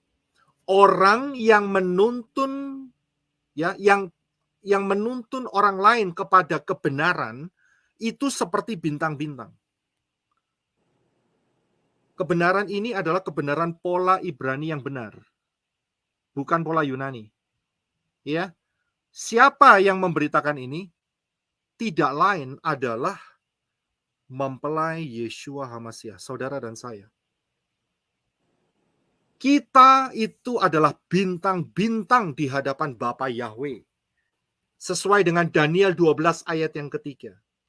Tapi saudara perhatikan, ini sebuah peringatan, warning yang sangat besar. Mengapa? Perhatikan, daripada Wahyu 12 ayat 4b dikatakan, dan Satan itu, naga itu, berdiri di hadapan wanita itu yang akan segera melahirkan. Supaya apa? Tujuannya apa? Bila mana ia telah melahirkan anaknya, Satan itu, naga itu, Satan itu dapat menelannya. Nelan siapa? Menelan sang anak yang dilahirkan. Bukan menelan ibunya. Bukan menelan perempuan. Yang ditarget adalah bayi itu. Tadi kan kita sudah lihat. Bayi itu adalah siapa? Mempelai Yeshua HaMashiach. Inilah warning. Di dalam zaman akhir ini, sepertiga anak-anak Bapak Yahweh akan murtad. Hati-hati, saudara. Jangan sampai ini kena di antara kita. Saya sudah melihat beberapa kasus. Dan saya juga melihat yang saya baptis murtad, saudara. Saya bilang yang murtad rugi sendiri. Namanya murtad tidak masuk pengangkatan. Beberapa yang sudah saya baptis, saya harus kasih tahu. Mereka kembali ke pola us-us Yunani. Kenapa? Karena mereka kena ekornya naga. Ini sebuah fenomena yang harus kita perhatikan baik-baik. Jangan sampai ada yang murtad. Karena ini sudah diperlihatkan di dalam Wahyu pasal yang ke-12. Dulunya percaya akan Yahweh. Tiba-tiba sekarang tidak mau menyebut Yahweh. Menyebutnya Hashem. Atau cuman Adonai, Bapa, begitu saja. Dulunya cinta dengan nama Yeshua. Tapi kena pengajaran jadi Yahshua. Hati-hati, saudara. Saya kasih tahu gambaran ini ya. Naga ini menjatuhkan pakai ekor. Nggak pakai mulut, saudara. Pakai ekor. Ekor itu apa? Ekor itu pikiran. Pola pikir.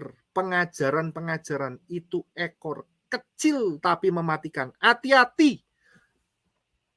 Hati-hati, jangan sampai rencana Bapak Yahweh pengangkatan untuk orang itu gagal gara-gara kena pengajaran yang kelihatannya benar tapi palsu. Dulunya berapi-api nama Yahweh, hilang jadi Hashem. Kena dia, kena Talmud. Dulunya percaya Yeshua. Akhirnya dilihat, loh, ujung-ujungnya tetap pakai us-us. Kena rohnya yang namanya LAI. Hati-hati. Ya. Apa yang dikatakan Papi Lukas benar. Papi Lukas bilang ini, kalau kamu sudah dibaptis, jangan beribadah di tempat yang lama. Ya, si Apem Jihad atau us-us Yunani. Jangan ke sana lagi. Spiritnya jahat. Itu dialami banyak orang. Coba-coba, akhirnya mereka terperangkap di sana. Hati-hati. Ya, hati-hati. Ini masalah spirit bisa membuat orang murtad. Matius 24 ayat 24. Minta tolong Henok Rudi bisa dibantu untuk membaca. Sebab Mesias-Mesias palsu dan nabi-nabi palsu akan muncul, dan mereka akan mengadakan tanda-tanda yang dahsyat dan mujizat-mujizat, sehingga sekiranya mungkin mereka menyesatkan orang-orang pilihan juga. So bisa lihat targetnya siapa? Mesias-Mesias palsu, si naga ini, nabi-nabi palsu, setan-setan ini, targetnya adalah sehingga sekiranya mungkin mereka menyesatkan orang-orang pilihan. Bukan orang-orang panggilan, bukan. Orang-orang pilihan. Saya harap saudara paham. Kita ini orang-orang pilihan. Hati-hati, setan mentargetkan. Tadi malam saya waktu nyiapin ini, itu kursornya ya, saya sudah tulis baik-baik, itu bisa pindah-pindah sendiri. Saya pikir pertama kali, saya pikir ini ada kesalahan atau gimana. Bolak-balik seperti itu, saya sampai, ini aneh ini komputer, bisa pindah-pindah sendiri. Langsung saya ngomong begini, saya nggak terlalu bertele-tele. Saya bilang dengan sesuatu yang tidak kelihatan, saya bilang gini, kamu ada di sini ya. Oke, tak kasih pilihan. Kamu pergi sekarang, atau aku minta malaikat Bapa Yahweh untuk ikat kamu, dan kamu merasakan lebih awal lubang tanpa alas. Saya bilang gitu. Jangan ganggu saya bilang. Ya, tak kasih pilihan. Mau pilih yang mana? tiba-tiba langsung selesai. Komputernya nggak ada masalah, saudara. Aneh kan? Nggak ada masalah komputernya. Lancar semuanya.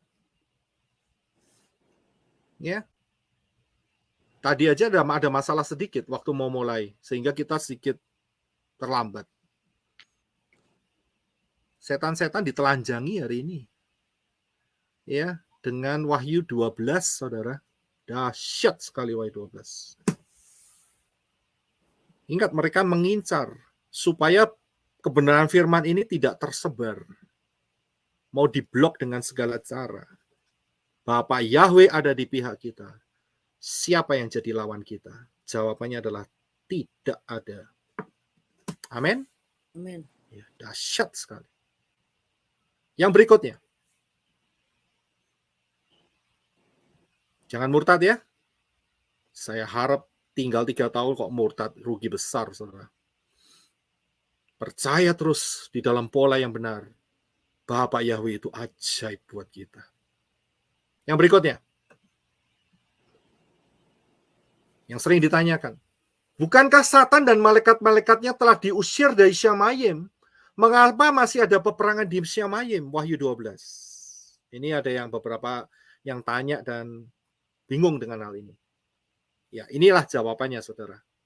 Saudara perhatikan, nggak usah dibaca ya seluruhnya ya. Ada 2 peristiwa yang menggambarkan bahwa setan itu sampai hari ini itu masih seliweran gitu. Itu bahasa Itali, saudara. Seliweran ya, pergi pulang, PP begitu ya. Antara bumi ke Syamayim begitu. Ya, tapi Syamayim jelas dia tidak mungkin masuk di posisi yang sudah dibuang begitu ya. Nggak bisa dia udah didepak dari posisi tamannya Yahweh udah nggak ada di sana. Tapi dia ada di pinggirannya loh begitu maksudnya. Dari mana? Saudara bisa baca di 1 Raja-Raja ya, 22 ayat 19 sampai 22. Ya, saya aja yang baca ya. Kata Mika, sebab itu dengarkanlah firman Yahweh. Aku melihat Yahweh sedang duduk di atas tahtanya. Kalau Yahweh duduk di atas tahtanya ada di mana? Syamayim kan? Di Syamayim. Dan segenap sorga berdiri. Segenap tentara sorga berdiri di dekatnya. Dikerumuni oleh siapa? Malaikat-malaikat kudus Yahweh. Di sebelah kanan dan di sebelah kirinya. Kanan kirinya Yahweh penuh dengan malaikat-malaikat yang luar biasa. Kerubim dan serafim. Ya, kemudian dan Yahweh berfirman, siapakah yang akan membujuk Ahab? Ini raja kurang ajar, saudara ya. Ini raja bejat ini. Raja Israel tapi bejatnya luar biasa. Untuk maju berperang supaya ia tewas di Ramot Gilead. Maka yang seorang berkata begini, yang lain berkata begitu. Itu bukan orang ya, maksudnya yang satu berkata begini, yang lain berkata begitu. Kemudian tampillah satu roh. Perhatikan hal ini. Lalu ia berdiri di hadapan Yahweh. Ingat ya, Yahweh ada di Syamayim ya.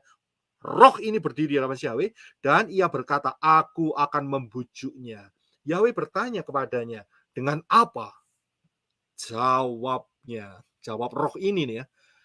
Aku akan keluar dan menjadi roh dusta dalam mulut semua nabinya. Malaikat kebenaran memberitakan kebenaran. Malaikat yang jatuh memberitakan dusta. Dari mana ada roh dusta berdiri di hadapan Bapak Yahweh yang ada di Syamayim? Saudara bisa lihat? Jadi, setelah malaikat itu dibuang, tetapi mereka tetap ada akses untuk ke Syamayim, tapi levelnya terbatas. Yang selanjutnya ada di dalam kitab Ayub. Ini yang terkenal. Yaitu dikatakan 2 kali loh peristiwa ini. Yang satu Ayub 1, yang kedua Ayub 2. Saya ambil salah satu aja. Ayub 1. Pada satu hari datanglah anak-anak Elohim menghadap Yahweh. Dan di antara mereka datang juga Satan. Wow. Ya, anak-anak Elohim datang menghadap Yahweh. Yahweh ada di mana? Di Syamayim. Ya kan? Tapi dijelaskan di sini, di antara mereka ada Satan, saudara. Berarti Satannya juga ikut ke Syamayim. nyelinap di tengah-tengahnya Bene Elohim. Mengenai anak-anak Elohim ini, saudara cari di JNAS di tempatnya Pak Yosef Aditya mengenai Syamayim kalau nggak salah. Iya, mengenai Syamayim, mengenai Bene Elohim. Itu jelas di sana, saya nggak perlu menjelaskan lagi. Anak-anak Elohim ini sering diartikan oleh replacement theology itu adalah gereja. Ngawur, saya bilang. Bukan, ini adalah malaikat-malaikat Yahweh. Ya, saudara bisa melihat di pengajarannya Pak Yosef Aditya. Ya, jadi paham di sini? Jadi sampai hari ini setan tuh masih berkeliaran, pulang pergi, ya. Dan dikatakan di sini, saya lanjutkan dikit ya. Dan bertanyalah Yahweh kepada Satan, dari mana engkau? Jawab Satan kepada Yahweh, dari perjalanan mengelilingi dan menjelajahi bumi. Satan itu tidak maha hadir. Yahweh itu maha hadir. Saya di Amerika di sini, ya, saudara yang ada di Indonesia merasakan hadirat Yahweh. Itulah ehad, saudara. Setan kagak. Setan hanya keliling, ya. Entah dia naik sepeda atau naik bemo atau naik ojek, saya nggak tahu. Pokoknya keliling dia. Saudara bisa paham di sini? Paham. Ya, bagaimana luar biasanya Bapak Yahweh kita. Jadi, nah saya akan lihatkan yang selanjutnya. Nah, perhatikan bagian yang saya berikan ini. Jadi saat rapture, saat saudara dan saya di rapture, ya, mempelai Yeshua HaMashiach itu sudah nggak ada lagi di bumi. Dan setan tidak lagi punya pekerjaan untuk menuduh. Tadi kan nyanyiannya begitu tadi, yang di atas. Wahyu 12. Dia adalah penuduh saudara-saudara. Tidak ada lagi yang mau dituduh. Dia sudah nggak ada lagi tugasnya, pekerjaannya. Karena itu dia diperangi oleh Mikael, dibuang ke bumi. Karena kita sudah diangkat. Kenapa sekarang si setan masih ada di sana? Karena kita belum terangkat. Kita akan terangkat dalam waktu dekat. Setelah itu setan langsung ditendang keluar. Nggak butuh. Loh, setelah itu apakah setan tidak menuduh? Saya akan buktikan. Melalui firman, pola Ibrani yang benar, setan tidak lagi punya kesempatan untuk menuduh manusia. Perhatikan penjelasannya ini. Banyak orang nggak dapat di sini. Ya, ingat, saat kita rapture, perhatikan bagian yang saya berikan. Saat kita rapture, setan dibuang, dan saat dibuang kan dia akhirnya mengejar perempuan, dan perempuan disembunyikan selama 3,5 tahun. Masuklah zaman anti Hamasiyah. Dan di dalam zaman anti Hamasiyah tidak ada lagi mempelai Yeshua Hamasiyah. Yang ada hanya orang-orang yang tertinggal. Bisa dilihat? Jadi saat setan dibuang ke bumi, dia yang berkuasa. Dia nggak ada akses lagi untuk menuduh. Ya, kerjaannya sudah nggak ada lagi. Ya, jadi dia tidak akan mendapat kesempatan lagi di Syamayim. Bagaimana dengan di dalam kerajaan 1000 tahun, Pak? Perhatikan. Di dalam kerajaan 1000 tahun, di manakah Satan? Nggak lain adalah dia dibelenggu selama 1000 tahun. Mempelai Yeshua HaMashiach memerintah di dalam kerajaan 1000 tahun bersama-sama dengan Yeshua HaMashiach. Tidak dibutuhkan penuduh lagi. Setan udah kehilangan kerjaan, saudara. Habis kerjanya dia. 3 tahun lagi. Selesai dia, tamat dia riwayatnya dia. Ya, dalam arti apa? Dalam arti dia tidak punya kesempatan lagi untuk ke Syamayim. Tidak bisa. Dalam kerajaan 1000 tahun, dia dibelenggu selama 1000 tahun. Dan bagaimana setelah itu? Setelah itu terjadi perang Gog-Magog, dia dibinasakan untuk selama-lamanya di lautan api. Selesai dengan Satan dan malaikat-malaikatnya. Bisa lihat, tidak akan pernah kembali ke Syamayim. Tidak pernah. Ya, yang berikutnya. Perhatikan, tadi kita sudah sampai di ayat ini kan? Ya, ayat 12. Saya akan bacakan yang biru. Sebab itu bersukacitalah Syamayim dan mereka yang diam di dalamnya. Kenapa? Karena penggosip, pengacau, penuduh sudah tidak ada di sana. Setan udah dilempar. Betul kan? Itu yang bikin masalah, penyakit-penyakit disingkirkan. Nggak perlu setan di Syamayim. Karena itu bersukacitalah Syamayim dan yang ada di dalamnya. Tapi perhatikan yang merah. Celakalah mereka yang menempati darat dan laut, yaitu bumi, karena Satan telah turun kepadamu dengan membawa kemarahan yang besar. Mengapa marah?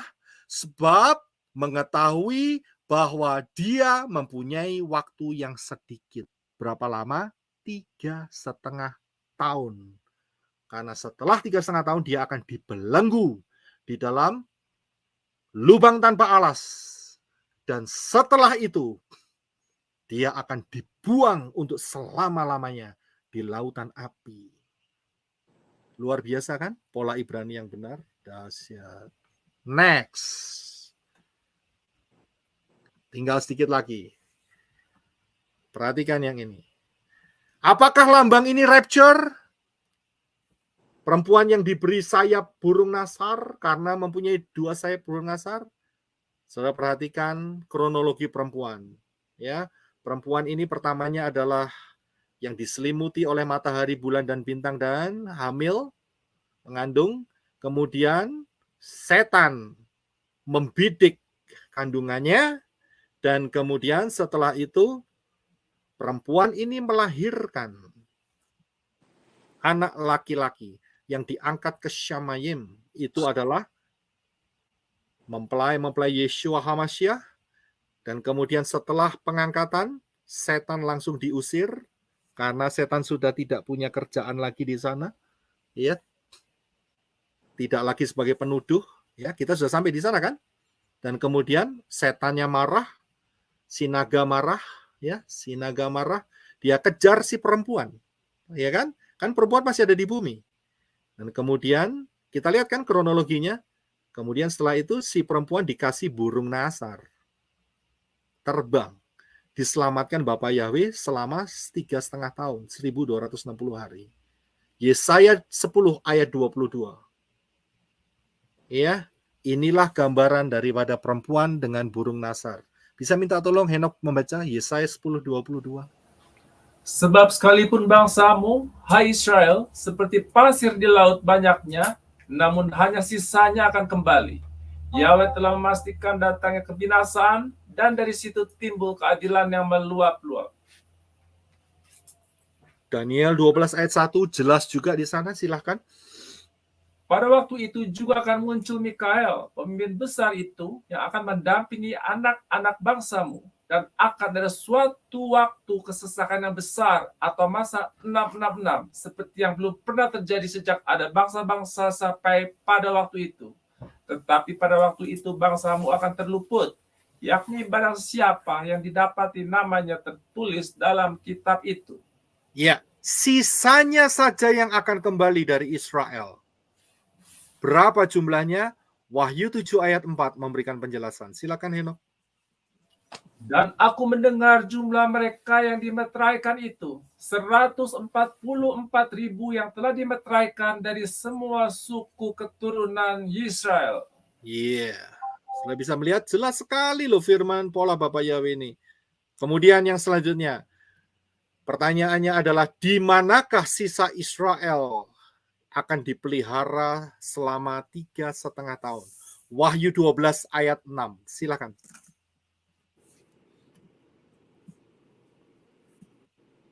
Silakan Henok.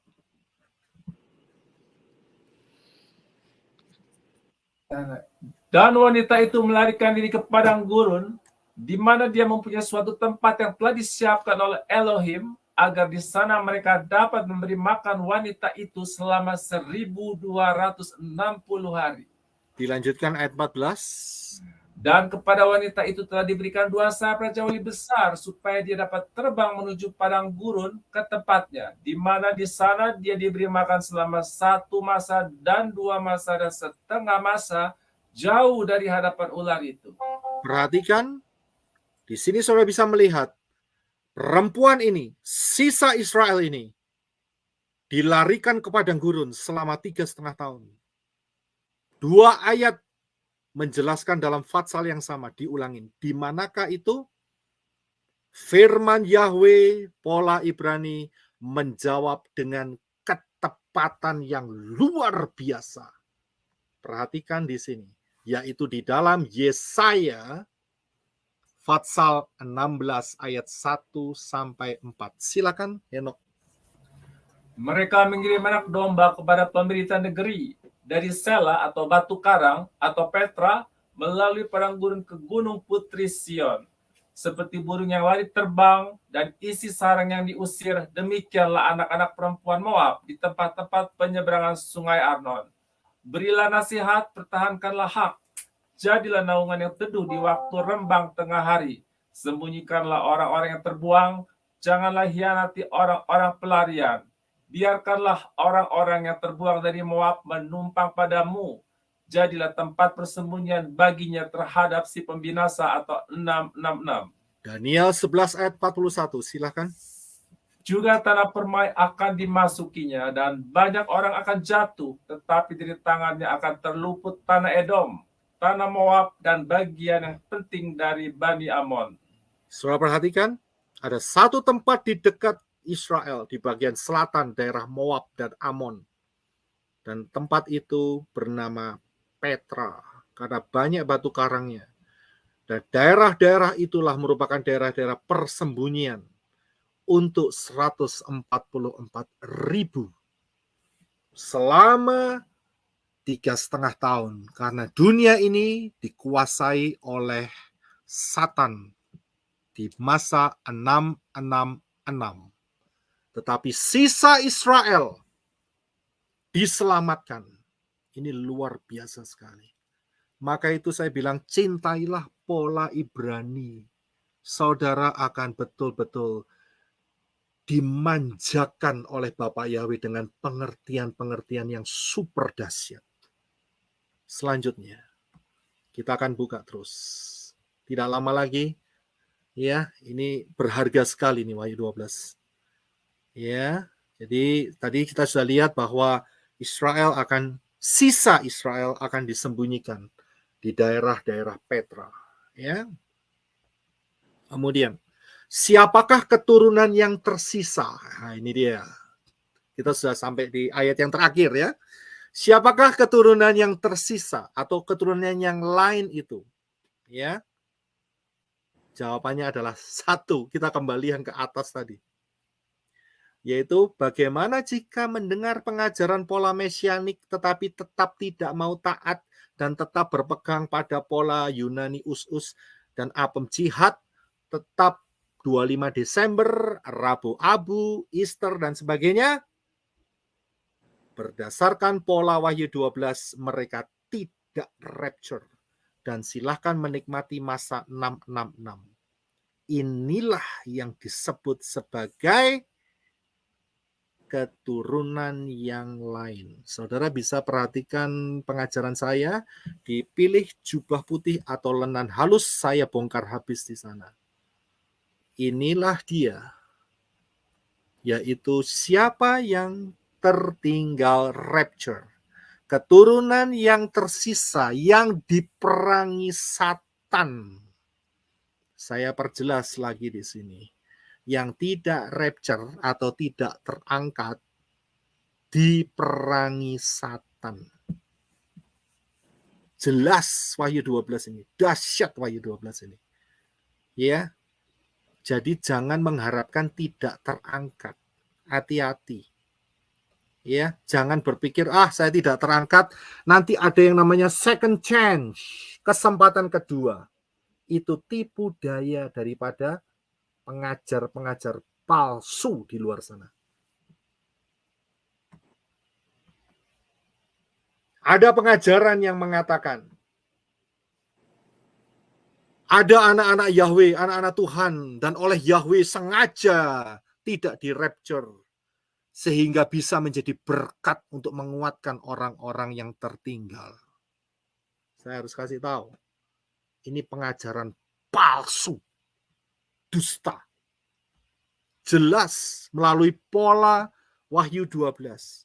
Yang tertinggal diperangi Satan. Mana bisa jadi berkat? Mana bisa? Orang-orang tersebut akan juga diterkam oleh Satan. Saya dengar loh orang pengajaran-pengajaran ini. Berani sekali. Bahkan orangnya sangat populer, saudara. Nggak etis lah kalau dia omong. Tapi sangat populer. Orang ini sangat populer. Mereka mengajarkan, saya nanti tertinggal. Ya terserah, tertinggal loh nek mau. Nek saya nggak mau. Saya mau rapture. Saya nanti tertinggal dan kita yang tertinggal akan menjadi berkat dan akan terjadi yang namanya gelombang pertobatan massal. Saya bilang itu dusta setan. Titik. Bisa lihat? Kemudian ada juga pengajaran yang mengatakan pelayanan orang sempurna, 2 saksi Elohim, Wahyu 11. Ini barusan langsung tanya ini, ngetik saya. Shalom, mohon penjelasan dengan 2 saksi yang diutus Elohim pada masa anti Hamasiyah. Perhatikan ya, Wahyu 11 itu, 2 saksi itu dikirim untuk orang Israel. Untuk orang Israel memang impact-nya itu secara global, karena dia punya kuasa untuk menahan hujan saat dia bernubuat. Tapi perhatikan, dia dikhususkan untuk orang Israel, bukan untuk orang Goyim, orang-orang non-Israel, bukan. 2 saksi itu untuk orang Israel. Karena masa orang Goyim itu sudah selesai. Kapan? Saat pengangkatan. Dan perhatikan pengajaran yang di jubah putih atau lenan halus. Ya, saudara akan bisa melihat dengan jelas. Saudara mampir di sana, saya nggak harus ngulangin lagi karena panjang sekali di sana.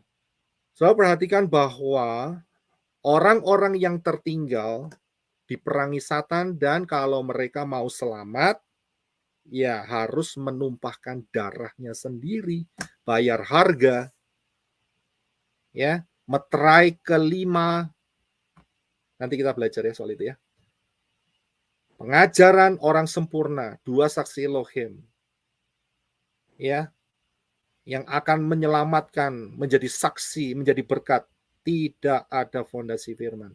2 saksi Elohim dikhususkan untuk Israel. Ya, jadi untuk orang-orang bisa mendengar, ini kesempatan yang paling terakhir, dan setelah itu mereka harus mencuci jubahnya dengan darahnya sendiri. Jadi kita tahu bahwa orang sempurna tidak ada fondasi firman. Kesimpulan. Rangkuman. Yang pertama, yang di-rapture adalah orang yang mentaati pola mesianik yang benar. Yang kedua, sepertiga anak-anak Bapak Yahweh akan murtad. Yang ketiga, rapture terjadi sebelum 3,5 tahun. Yaitu terjadi sebelum masa 666. Keempat, Israel sisanya saja yang akan diselamatkan, 144.000. 5, yang tertinggal rapture akan diperangi oleh Satan. Inilah rangkuman Wahyu 12. Sedikit lagi, sadarlah saudara-saudara yang di luar sana, bahwa tahun sekarang kita ini 2023, kalau dihitung sejak kejatuhan Adam dan Hawa, hampir mencapai 6.000 tahun. Dan inilah pola kedatangan Yeshua HaMasyiah.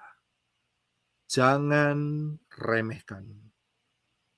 Lebih jelas lagi, saya berikan bahwa kita sudah memasukin cycle Shemitah yang terakhir. 3,5 tahun yang pertama. Di depan kita, tidak lama lagi, akan ada rapture. Sadar. Pola-polanya jelas.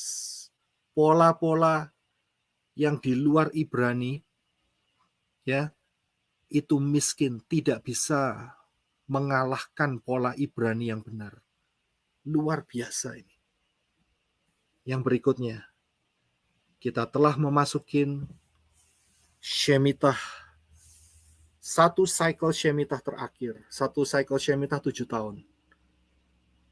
Dan itu kalau dihitung, perkiraan pola ini menunjuk di satu titik. Tahun 2026, rapture akan terjadi. Bagaimana kalau saya belum diselamatkan? Percaya kepada Bapak Yahweh. Ya, keselamatan datang dari bangsa Yahudi. Siapa yang berseru kepada nama Yahweh akan diselamatkan. Amin. Kalau saudara hanya berseru kepada nama Tuhan, Tuhane sopo, begitu.